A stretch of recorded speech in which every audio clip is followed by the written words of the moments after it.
is now in session. Rodrigo Roa Duterte.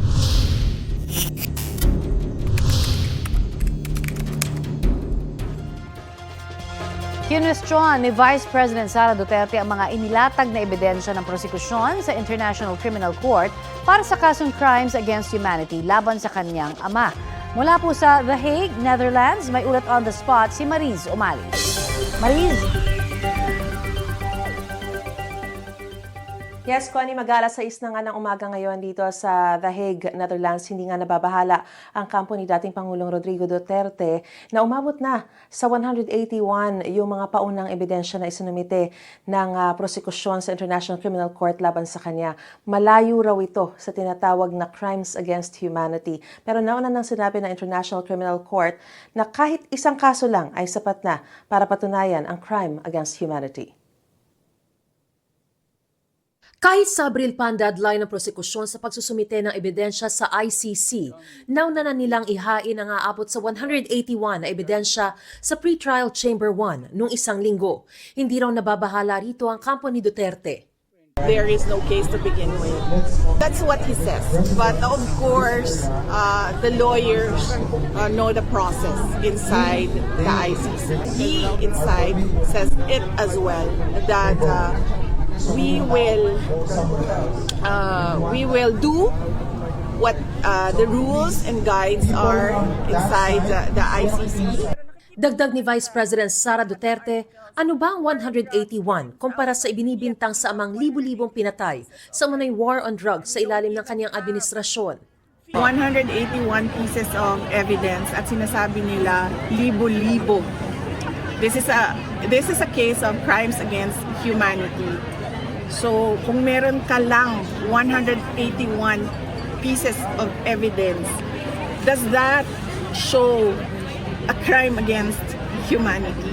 So, nasaan na ang 30,000 pieces of evidence?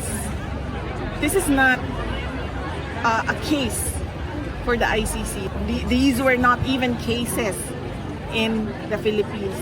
So, parang ang pakiramdam ko, naging kaso siya dahil sa portrayal ng media sa war on drugs, and that was just the title noong trabaho ng gobyerno na pugsain ang illegal na droga sa loob ng kanyang bayan.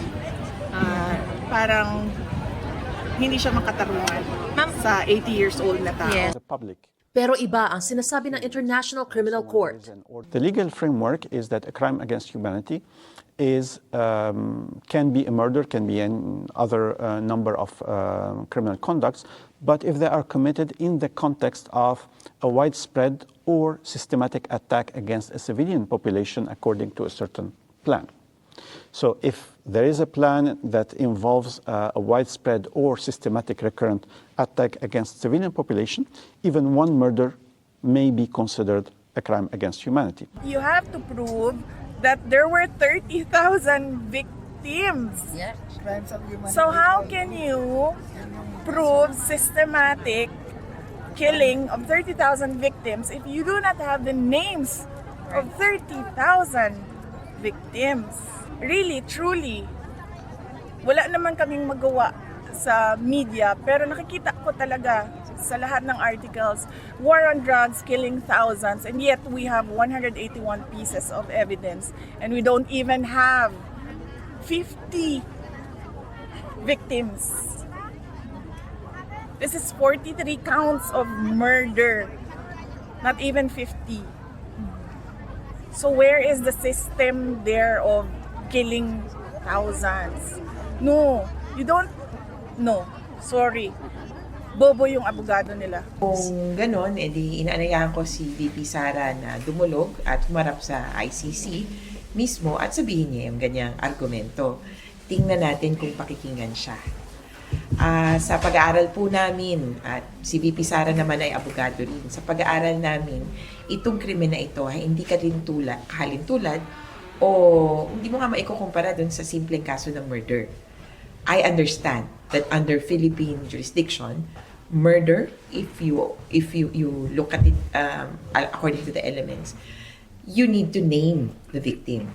in crimes against humanity, you do not need to name all the victims. Ayon kay Vice President Sara, pinag-iisipan na ng kanilang kampo ang paghahain ng interim release. I understand that is one of the items that the lawyers are thinking about and discussing. But the details of that, you need to ask the lawyer. Tuloy naman sila sa pagbuo ng defense team para sa ama. Single tayo, mag-selfie tayo, baka umabot pa tayo ng September Papers 23. coming from the ICC. So we're waiting for the papers of 2 more lawyers, and then we're currently recruiting 1 more lawyer, Tayo ang unang. excluding the Filipino lawyer. Sa huli, si dating Pangulong Duterte raw ang magdedesisyon kaugnay sa kanyang mga abogado. Siya po ma'am, dahil siya yung client. So ang nangyayari po ay Let's follow the rules, please. merong lawyer, Kasi yung mga nagtatrabaho tapos sa detention pinapavet center, namin, ganyan po. background checking, vetting, and then ini-interview ko.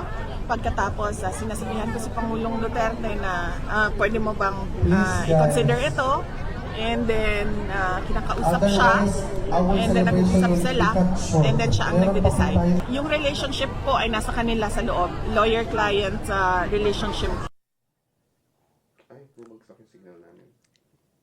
Connie, nagpapasalamat naman ang kampo ni dating Pangulong Rodrigo Duterte sa lahat ng mga taga-suporta, sabay hiling na patuloy siyang ipanalangin para sa agarang paglaya at para maibalik na rin siya sa Davao City. So yan pa rin ang pinakasariwang balita mula rito sa The Hague, Netherlands. Balik sa'yo, Connie. Maraming salamat, Mariz Umali. At ito po ang Balitang Hali, bahagi kami ng mas malaking misyon. Ako po si Connie Sison. Rafi Tima po. Kasama niyo rin po ako, Aubrey Carampel. Para sa mas malawak na paglilingkod sa bayan. Mula sa GMA Integrated News, ang News Authority ng Filipino.